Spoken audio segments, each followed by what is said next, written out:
So recently I agreed to take part in possibly the biggest collaboration to date, but this one has a twist. This time my collaborators got to choose both my army and my colour scheme, so let's go and see how I got on with it. I'm Benji and welcome to Benji's Hobbies.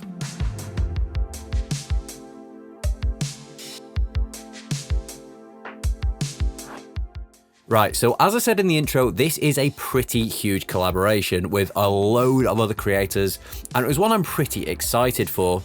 We were all assigned a random battle company for the Middle-earth strategy battle game, which is essentially a small warband of warriors from a specific faction from the game. Now, if you watch the channel at all, you'll know how much I love this game, and even more so with battle companies. I love how you can really personalise your company as you progress and play more games, due to the almost RPG-like mechanics in the game. First off, we were assigned a random battle company from the book, and also given 2 colours chosen by other participants. Fortunately and unfortunately, I was given the Rangers of the North. I say both fortunately and unfortunately because I love how these guys play in-game. They have generally low numbers and are definitely a more elite army, with every single model being a hero. The fact that they're super strong in battle companies has absolutely nothing to do with it either. The downside is though, I've already got a pretty hefty Rangers of the North army that ironically I started out as a battle company, so I'm pretty reluctant to buy more of the same models and just paint them in different colours. So instead of buying the same models again, I went and scouted the internet looking for some cool proxies that I could substitute for them, and that's when I came across an amazing range of miniatures from a company called The Printing Goes Ever On. They have a huge range of STL files split into different chapters, which include miniatures of characters and warriors, and some terrain pieces as well. Whilst you can buy the chapters individually, they also have a really reasonable priced Patreon program as well. Also, if D&D is your thing, they also provide stat blocks for using your new models in 5th edition, which is a really nice touch. Now, whilst these aren't specifically models of characters from Middle-earth, I can definitely see some very heavy Middle-earth influence in their range of minis, so the Rangers I found would be perfect proxies for my battle company. With the files in hand, I printed them off, and I am really impressed with how nicely they've turned out. All the minis I used were pre-supported, so it makes getting them printed off an absolute doddle, with zero messing around with supports, which is a huge added bonus when you just want to slice, hit print, and get consistent results. With my minis printed, it's time to start painting, and oh yeah, I forgot to mention my colour scheme, didn't I? Yeah. So for this challenge, I have been given red and gold as my 2 colours. Now, whilst my colour choices could be a whole lot worse, I think I lucked out not being given pink or bright green, for example. The 2 colours I was given just don't scream Rangers to me. Whenever I think of Rangers of the North, I tend to think more of stealthy dudes dressed in greys and greens, keeping the Shire safe from Sauron's minions, much like my existing army. How the hell are my new battle company going to ambush orcs and other sinister, evil creatures when they're dressed in red and gold? But then it struck me that perhaps rather than being in their standard grey and green attire, during the autumn they might change their clothing to reds, yellows and browns to be more hidden amongst the falling leaves. Feeling a little happier about my colour choices, I gave them a mostly red colour to the leathery armour sections. I started this off with a reddy brown to give me a more muted drab red, and then built up to brighter red highlights. I wanted to avoid going too bright with them, as this might make them look a little bit too bright and garish. Any trim around the armour, buckles or metallic areas of the model I painted in gold, and whilst I could have held back a little with how much gold I painted at this stage, I wanted to paint them within the spirit of the challenge and use gold as much as I could where it seemed to make sense.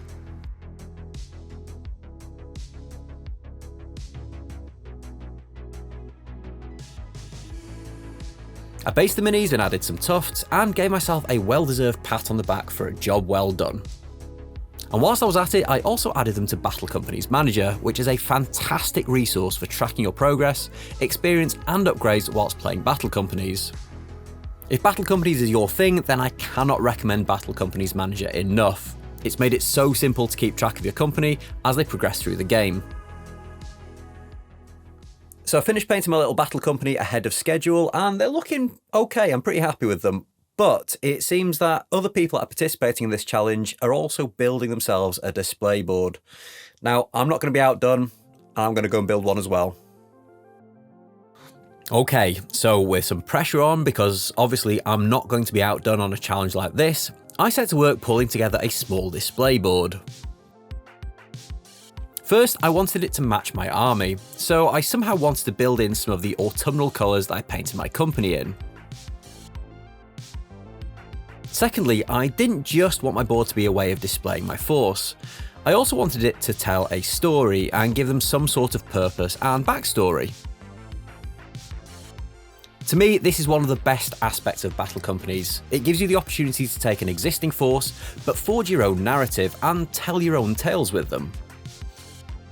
I imagine my rangers going to investigate a mysterious barrow that's been found in the wilds of Eriador, perhaps being haunted by some sort of malevolent creature or spirit. So I started out by printing the front sections of the barrow tomb, again by the printing goes ever on. It's times like this that I really wish I had a bigger printer to do these more justice, but even at this small scale, they really are superb. There's loads of internal detail, which unfortunately won't be visible or accessible on my board, but if I use them again, I'll definitely make them more functional. Whilst the file has enough sections to build a whole barrow, I'm just using the front sections to create the doorway and standing stones around the entrance. Now, this is the first time I've had a chance to put this amazing little toy through its paces.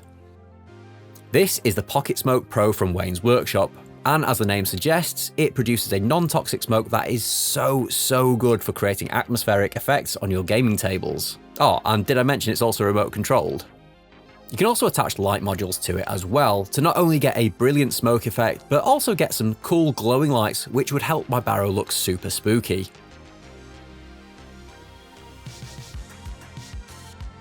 With all the cables and piping in place, I built up the barrow and covered the board in modelling compound to help smooth out the undulations on the board.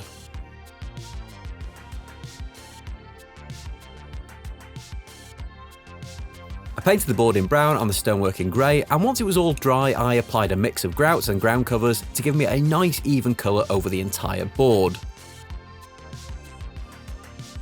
With limited time on my hands to get this board finished, I had to resort to extreme measures to get all my layers to dry before working on them next. The hairdryer got a serious workout on this project, and in all honesty, I don't know how I'd have finished without it. I decided to make a tree to give me a slightly autumnal theme and to add something extra to the board.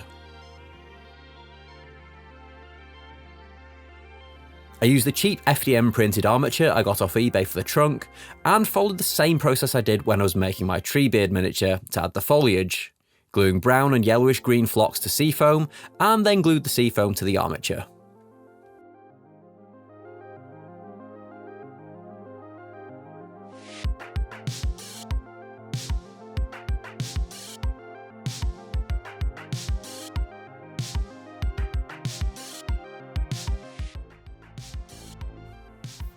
The final step was to add some static grass to my board, and this is the first time I've actually used my static grass applicator, despite owning it for several months.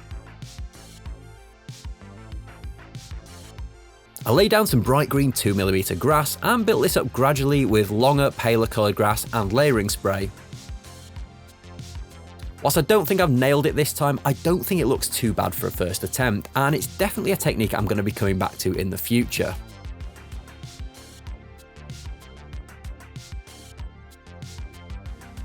Finally, I edged the sides of the board with some Foamex and added a couple of patches of ground cover, just to add some variation, and it's good to go.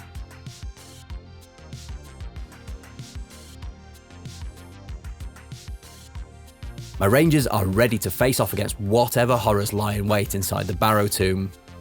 Whilst I did think about painting some sort of sinister character for them to face off against, to me the unknown is far more terrifying. What supernatural terrors do you think is lurking in the barrow? A spooky wight? A dastardly wraith? Or perhaps a hill troll with a vape?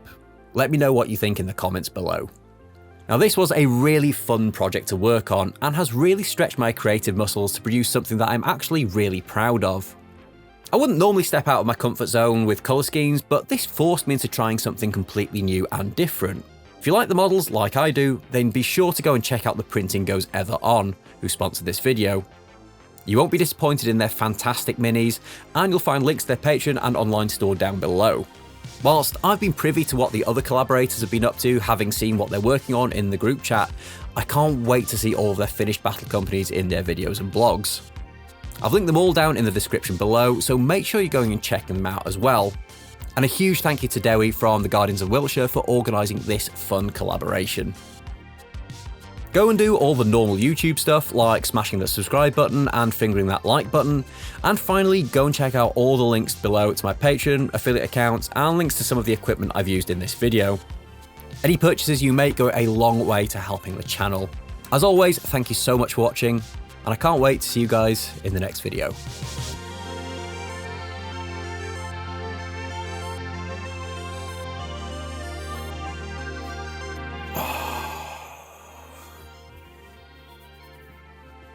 I should have changed my t-shirt. It's the wrong fandom, isn't it? I'm not recording that again.